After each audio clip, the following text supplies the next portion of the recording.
of the equine. The horse really comes and says hello to you from his right side of the brain because he's instinctive. I don't care what breed he is. I don't care if he was bred to race or bred to stand there like a quarter horse or a warm blood or anything. They are animals that are going to protect themselves.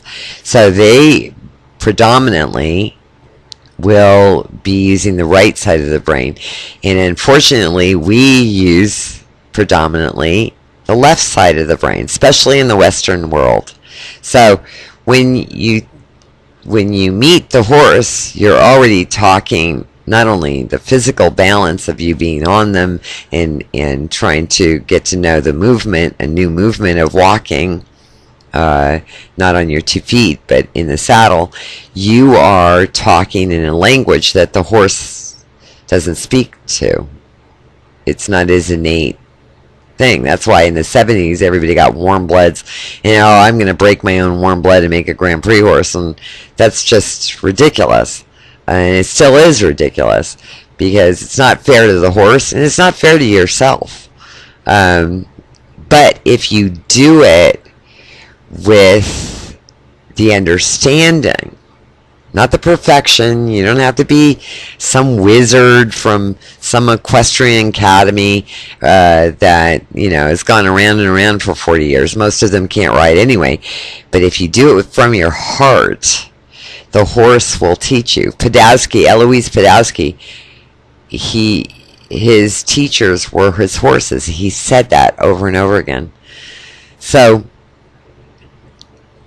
what I'm trying to relate to you in this podcast is your confidence comes from your heart, and your horse is going to be attracted to that, even if you're only a left-brained thinker. Because our educational system, our Western world, has predominantly created a Western type of thinking, and animals think out of the box. They're natural, and they'll lead you and guide you, and they will not,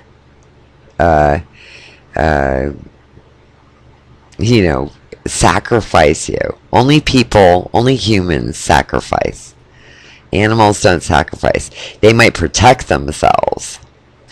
They might try to talk to you through a buck or saying that feels bad, or you get on their back and their tail twists 9 miles an hour. There's something wrong, but it's not the horse's fault that you don't listen. So many times I've talked to millionaires and wannabe millionaires and everything, and they go, well, I want to do this weekend. And I said, your horse doesn't want to do it this weekend. He's feeling off. And now with technology, we can prove it. There's a great device, you guys. It's a guy made a camera in Russia, and it's a GDV device, and you can actually take a picture with this camera and see your horse's aura. It's marvelous. I mean, if I ever do a racehorse again, which I don't think I will, because my next podcast will be telling you what I found out. We've taken all our wonderful holistic and technology and because of the recession, depression, have used it for racing horses, not for the infrastructure of making them happy. But anyway, there's this doctor, I won't say it right, Korotkov.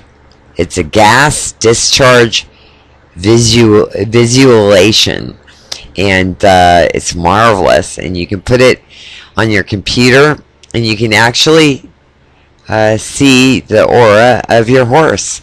I'm not kidding. They're using it on athletes, and I'll put it up on my next podcast. They used it on some Olympic athletes, and they can use blood and everything. They just look, there you go. So for those of you, I want to encourage the people that think, oh, I can't. You've been taught that you can't. You can. You are a human with feelings and glands, and your horse wants to be with you. So don't listen, just feel. It's emotion. It's a consciousness. And you have free will.